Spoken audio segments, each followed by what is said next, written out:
What is up, everybody? So we're continuing to go back and have a look at what was being printed at the time of Steven Avery and Brendan Dassey's arrest and what was being printed at the time their trial was going on. The first article from today is from the Madison Capital Times, and it is from February 10th, 2007. It is talking about the jury that was selected for Steven Avery's trial. Attorneys picked 8 women and 8 men Friday to serve on a jury that will decide whether Steven Avery killed a female photographer last seen near his family's auto salvage yard.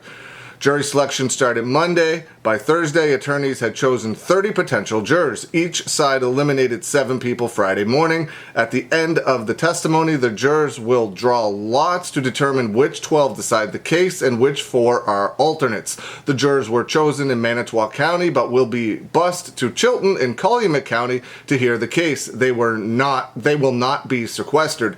Manitowoc County Circuit Court Judge Patrick Willis decided to hold the trial in Chilton because Avery was being held in that jail and the court there has more room for news media. Halbach's family agreed to the move because they live in Calumet County.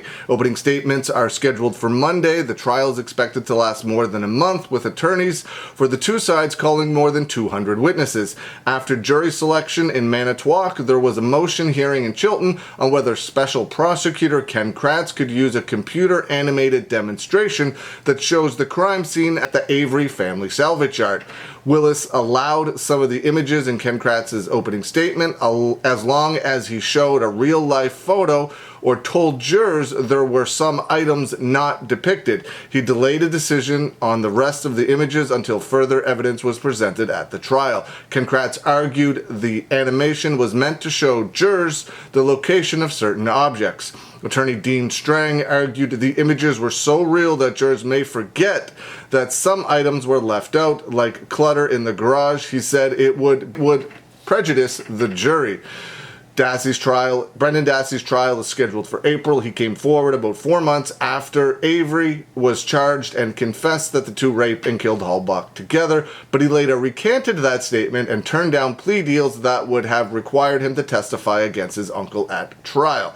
Avery has accused 2 Manitowoc County deputies of trying to set him up in the murder case because he filed a $36 million civil lawsuit against the county for his wrongful conviction when he was released from prison in 2003 after serving 18 years for a crime that DNA evidence show he did not commit. The next article is from February 12, 2007, and it is from the Madison Capital Times. It states, Prosecutor All Proved Steven Avery guilty. A special prosecutor described the murder trial involving Steven Avery as a jigsaw puzzle in which he will fit together pieces that will eventually show that Steven Avery killed a lovely woman.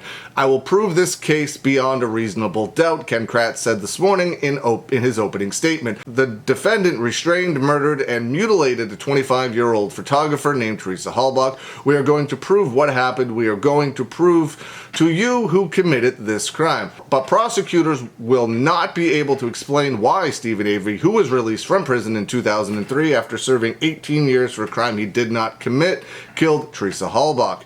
This is called motive, he said. The reason behind the killing, what was in Mr. Avery's mind when he decided to kill this lovely woman.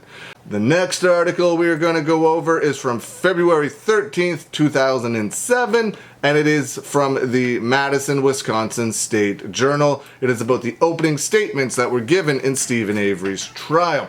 Deputies were so convinced Steven Avery was guilty that they planted evidence backing up their assumption that he killed a 25-year-old photographer, and once again they arrested him for a crime he didn't commit, his attorney told jurors on Monday. But Special Prosecutor Ken Kratz told jurors he would fit together pieces of a puzzle that prove he killed Teresa Halbach, including testimony from the same DNA analyst who helped clear Avery in 2003. Lawyers gave opening statements Monday in a trial that Ken Kratz said could last 6 weeks. Alright, so those are the articles we're going to go over today. So we're just getting into the beginning of the trial now. Things are going to get really interesting to see what the media was printing during the actual trial itself. The next article in the next video looks like it's going to talk about Mike Halbach being on the stand. At least I believe that's Mike Halbach. Yes, that's Mike Halbach, brother of Teresa Halbach, holds a photo of his sister during testimony Monday on the first day of Steven Avery's murder trial. So it's going to get extremely interesting now to see what was being printed about everything that was going on during the trial. I'm extremely interested to see what was being portrayed at the time. We all know what was put out during Making a Murderer 10 years later. I guess it would have been 8 years later when it came on Netflix. But what was being actually printed at the time is going to be extremely interesting to see. Let me know what you think. Leave some comments below. I hope you're having a good day, and I will see you again soon.